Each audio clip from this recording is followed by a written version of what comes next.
So good evening guys, welcome to the next instalment of my hints, tips and cheats. In this episode we're going to be looking at preparing a kit, taking a kit from purchase to ready to make. It is quite possibly one of the most boring stages, but at the same time it's probably the most important.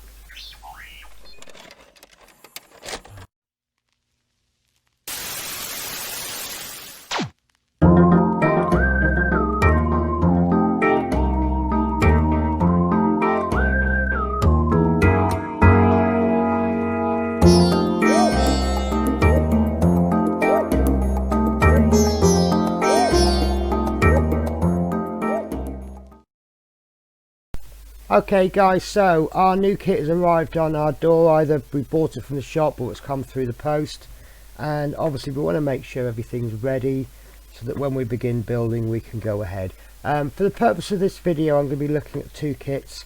This is a kit that I got given by a work friend. This is technically a commission. It's not a commission in the sense I'm not being paid for it, but it's a commission. I'm doing it for someone else. So this is the kit that I've got. And the first thing I want to do obviously is check that I've got everything, and this is the boring bit. But so what we're looking at first, obviously we're going to look at the box art. We're going to make sure we have got what we ordered. If we've done mail order, then obviously we want to make sure this looks like the order. Obviously if you're in the shop, you've looked at it and you've gone, yes, I want to buy that. So this is all in order. Then we want to have a little look at the instructions, and then we'll just see how much. Wow, there's a lot to do on that one, isn't there? 64 stages. But what we're looking at, not all models will do this. We're looking for the sprue call outs. I think there's 5, 6, 7 sprues, and then what we're going to do, we'll just pop the decals to one side. Right, so we open the kit carefully, and what we're looking for, we're making sure we got all the sprues. 999 times out of 1,000 this will be absolutely spot on. So first thing we're going to look for is a sprue that looks something like this, and there it is. There it isn't. I don't know, that looks, no, that's not that sprue. See, this can get quite confusing. I try to avoid opening bags if possible. There we are. So this sprue is that one. Then we're looking for something that looks remotely like that one, which is this one. Whoops, and I just knocked a piece off, and that's going to become very important later on. So that's the second sprue. The third sprue has got some wings on, so there we go, that's in order. And then we're looking for, there we go, this one here, that's in order. So that's those two sprues complete. Then we've got this sprue there, that's in order. And then we're looking for this one, and now we're looking for this sprue. There it is. So sprue. So then we want to open them, and we're going to look at one sprue, but this will apply for all sprues. Have a little look, make sure all of the pieces are complete, none of them have fallen off. If any pieces have fallen off the sprue, then start looking for the box to make sure this one's, I don't know, is that one loose or is that done? I think that's done at an angle. So obviously you want to make a mental note, I knocked this one. In fact, I might actually cut that one off now, because it's likely to come off, and I'll explain why in a little bit. So we'll cut this one off, and we'll leave, I always like to leave the sprue long, so it's going to fall off, so I'll just make it safe. So that's the sprues checked. Next thing you want to do is have a look at the decal sheet, make sure there's no creases on the decal sheet. See how there's a natural shine on them, use that. So you can see there's a little crease there, so make sure it's not going to interfere with anything, and I think that's in order. Then we just want to make sure that the instruction booklet is complete. This is one of those awkward ones where it's folded paper. Sometimes you get a booklet, sometimes you get one single fold out sheet. So this is a fold out, separate sheets. So we want to go through it. There's our colour call outs. I'm not a big fan, I think a lot of people agree on this, I'm not a big fan of Revell call out sheets because they use letters, and then when you look at the instructions when it comes to painting, they use those letters as a reference, so then you have to keep referring back what's J, whereas things like Tamiya, they will actually say XF17 or whatever colour it is. But that's the way it is. So with this I'll explain what I do on that later. So instructions 1 2 3 4 5 7, that should be 8 16 17 20 21 22 27 28 33 34 39 40 46 47 54. What I'm looking is the first and last instruction and making sure that they all go in order. 55 59 60 61 62 63 64 65. So our instructions are complete. So the next thing we want to do, and this is more Revell specific rather than anything else, with, like I say, with Tamiya and Airfix and things, they will see here it says to paint this piece E. So what I like to do is get a pencil, and then I will go through all of those letters. So here we have B, and then I'll get this colour call out and I can see B is 79, and I'll write 79 by it. For the H, 79, B is there, H is 8. So you see what I've started to do there is write down the numbers of the Revell paint. I will change that, and that's why I've done pencil. Now I may already have done this before the kit arrives if I've got access via scale mates to the instructions, but I will also have looked at doing paint conversions. So you see here paint A is matte, bronze green matte, colour number 65. If I use an alternative paint, say for example AK Interactive, I will then write on there AK 11017 or whatever paint it is, and then once I've converted those, I will then rub that number out, and then I will write the AK 11087. So then when I come to actually make these parts, I then know what colours to use, and I haven't got to keep flicking backwards and forwards. The next thing I'm going to look at is you need to know the key, and these tend to follow a simple thing anyway. You'll see lots of symbols everywhere, and there we go. So we've got a list of symbols here of things that we have to do, and this one is where is it? Question mark. So question mark is to do with options. So we want to look at any question marks we have, and that tells us options. So glue, we're making 2 decals, glue, glue, glue, glue, glue, glue, glue, glue, glue, glue, glue. Usually later on you get your options, because usually your options, here we go. Right, so here we have 33 is an option, and I can see the option there is making the there we are, there's another option there. So 28, 29, 33, there we go, 32, 33 is an option, and there's another option. So the option is, do we want the undercarriage up or down? So all I do, nice and simple, I want to build this with the undercarriage down. 26 is the option to have the undercarriage down, and 27 is the option to have the undercarriage up. So 27 will not apply to me, so I'm going to put a big cross through there and scribble that out as well. So when I come to build the instructions, I'll see that. Right, skip on to the next one. As I say, this is how I do it. So 32 is an option, and 37 is an option for undercarriage down.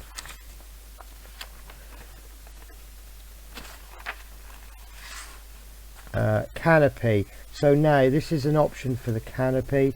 I want the canopy up, not down. So we remove that option with the canopy down, and we have some options there which is to do with the weapons. Now when it comes to weapon loadouts, I always leave the options till last. So what I'm going to do is I'm going to put a line across there, and that's going to tell me to stop building there. And then I write review, because quite often I will think, oh yeah, I want this weapon option, I want that weapon option, but then when it comes down to it, I change my mind. So I'm going to leave the weapons till last. Now this is quite a good layout actually, because I can see that in actual fact, once I've reached this point of the build, I could stop there and the MIP model is complete. So the options for weapons will come later. Right, so that's that done. So the next thing we want to do is we want to look at any aftermarket parts. This is why I'm now switching a model. So this particular model, I have bought some aftermarket parts. So just in the same way that I check the parts for the main model, I now want to check the aftermarket parts. And I thought I ordered 4 parts, so I did. Right, so here we've got some wheels for the Spitfire, so I just need to check they're okay. I can open the packet if I want, but I'm not going to. So I can see those wheels are okay. This is some undercarriage. Again, that looks fine to me. Then I've got some, I believe these are mirrors. Now I'm looking at these and I'm now starting to wonder if I needed to buy them. And the reason I'm saying that, these are very, very small and fiddly, and I'm wondering how much additional detail they're going to give to my kit. So now I'm thinking I may not use those. Now this I'm definitely using. This is a control panel for the Spitfire, and I'm just thinking about what I've got to do. So I've got to cut this off and file it. So once I've looked at the instructions, I've also bought some aftermarket decals. I knew there was another one. So if anybody is building the Hachette Spitfire, you will recognize some of those, because this particular project, I'm not building this as a scale model of the Spitfire. I'm actually building it as a scale model of the Hachette Spitfire model, if that makes any sense. So having a little look through the instructions, I can see how, I can start to see now how it's built, and I'm looking in particular at this cockpit, and then I can look at the parts as well. Don't take the parts off the sprue, but have a little look at, for example, the detail on the display. Are you happy with them? This has got quite a bit of flashing on it. That's going to be really useful for another hints and tips video. But I'm actually quite happy with that detail. I can see from the decal sheet that we're going to get decals for the instrument panels. But if that wasn't very good for the detail, I can now start looking for aftermarket parts. Now another thing that I haven't added on any of my videos which I forgot to mention. I'm actually buying, if I'm buying this kit, I'm actually buying this while I'm still making the previous one, so I'm building my plan ahead, and it's for things like this instrument panel. If I was unhappy with this instrument panel, I could now go out and buy aftermarket parts, and I will receive those aftermarket parts before I actually start to build it. If you're desperate to jump in and build and then you find you need aftermarket parts, your hobby is going to ground to a halt. So guys, we have now checked the model. We're happy with the model. We have just one more thing to do. Okay guys, so what I have in front of me here is a washing up bowl with some lukewarm water in it, couple of drops of washing up liquid, and I put a little bit too much in there, to be honest with you, and a little drop of white vinegar. The science of this I do not understand, but it's just a tip that I've followed and it works for me. So these kits, they are made by what's called injection molding. What that is you have two plates, and it has all half of the detail on each side. The plates are put together and then liquid plastic is squirted in, and then the result is this. Once it's cooled down, the plates are separated and the parts are punched out. Now there is a chance that those parts will stick in the mold, so to help them come out of the molds a little bit easier, they're sprayed with what's called a release agent. Now release agent is effectively a grease, an oil. If you're cooking buns, for example, Yorkshire puddings, that's a really good example.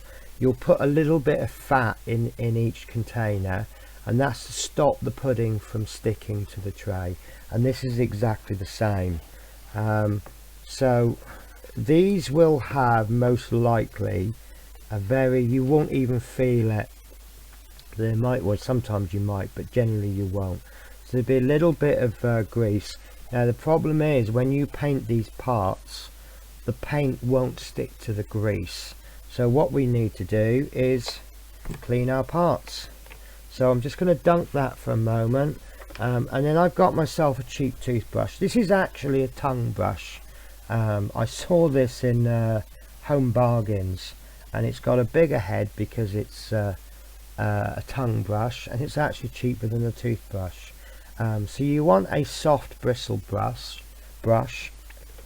Now before we put that in, obviously we've looked at the parts, we looked for any missing pieces. We're just missing this cockpit that we removed, and all we want to do is just give it a gentle rub on all the pieces, and you can see when it starts to clean, because it starts to you see how the water sticks to that. But once we actually clean it, you see how the water starts to run away, and we just want to give them all the parts a gentle clean, like so.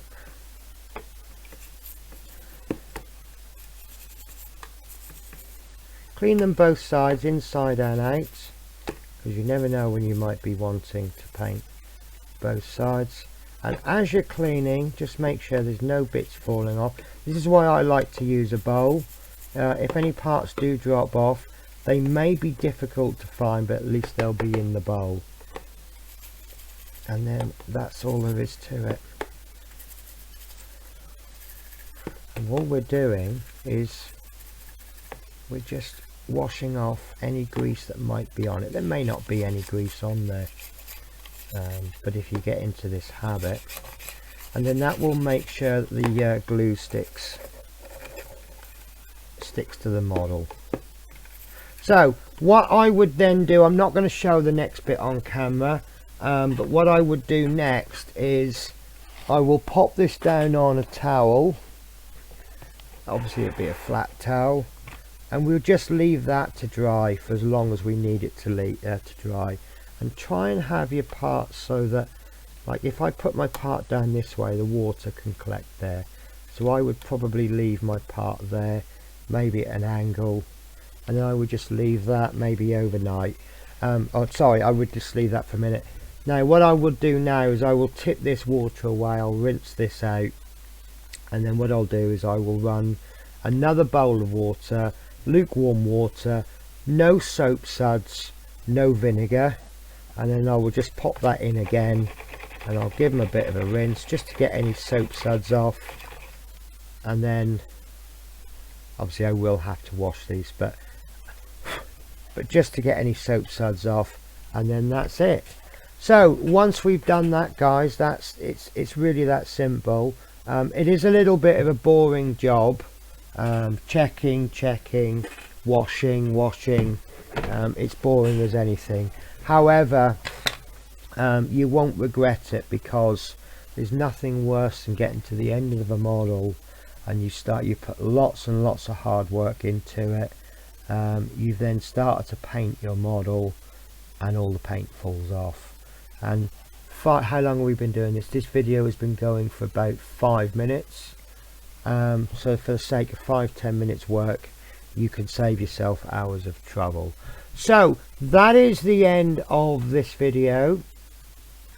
Next week, if I can find my calendar, sorry, I write down all my schedules, but right now my mouse doesn't seem to work properly. Right, so next week what we're going to be doing is we're going to be cutting pieces off a sprue.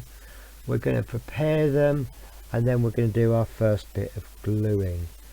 So I hope you find that useful, and I'll catch you in the next video.